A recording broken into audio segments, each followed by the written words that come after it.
the Epistle of James, chapter 1, verses 13 to 17. Go to now, ye that say, Today or tomorrow we will go into such a city, and continue there a year, and buy and sell and get gain. Whereas ye know not what shall be on the morrow. For what is your life? It is even a vapour that appeareth for a little time, and then vanisheth away. For that ye ought to say, If the Lord will, we shall live, and do this or that. But now ye rejoice in your boastings. All such rejoicing is evil. Therefore, to him that knoweth to do good, and doth it not, to him it is sin. Verse 13.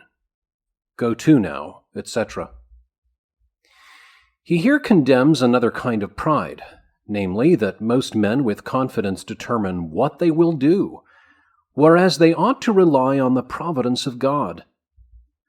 They adjust their schemes for a long time to come, as if they had a series of years at their own command, while they are not even certain of a single moment. Solomon also ridicules this foolish boasting when he says, Proverbs 16:2, All the ways of a man are clean in his own eyes, but the Lord weigheth the spirits. But it is very foolish in us to pretend to execute what we ought not even to pretend to utter. James inveighs not so much against their form of speaking in itself as against want of thought, that men, forgetful of their own infirmities, express themselves with such arrogance. For it may so happen that the godly who think humbly of themselves and acknowledge their steps to be directed according to the will of God, nevertheless may say that they will do this or that without restriction. It is indeed right and profitable, when we promise anything relating for the time to come, to accustom ourselves to these modes of expression, if the Lord will, or if the Lord permits.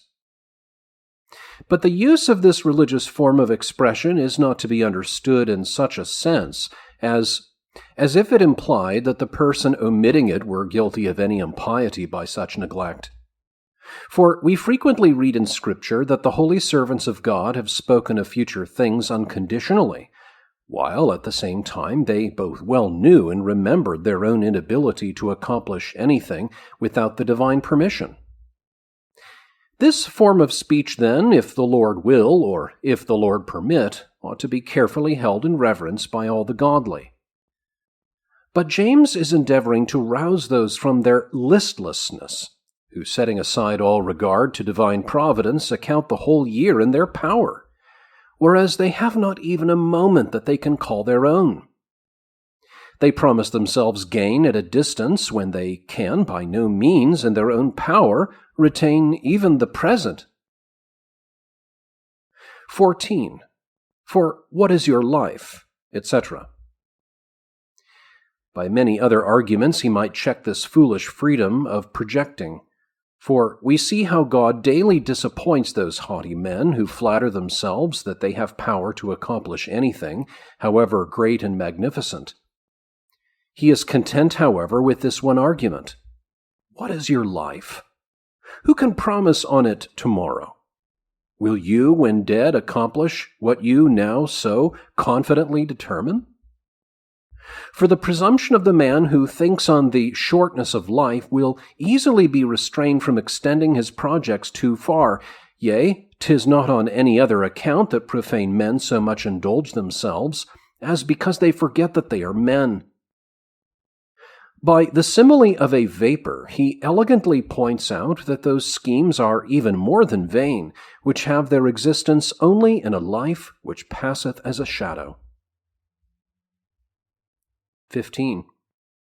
If the Lord will, we shall live, etc. A double condition is supposed.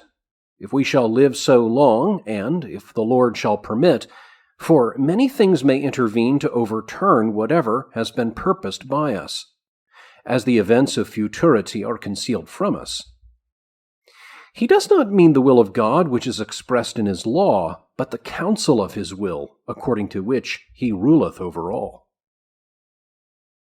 16. But now ye rejoice in your boastings, etc. From these words we may collect that James means to reprehend something more than inconsiderateness in speaking. Ye glory in your boastings, namely, that while they deprived God of his authority, they were, nevertheless, pursuing their own pleasures.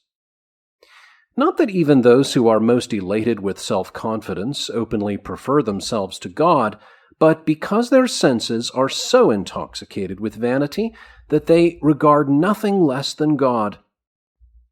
And because such admonitions are usually received by profane men with contempt, or they generally return such answers as the following, that they know such things sufficiently well already and do not want such admonitions, he retorts upon them the knowledge in which they gloried, declaring that on this account their sins were the more grievous, because they sin not through ignorance, but in contempt.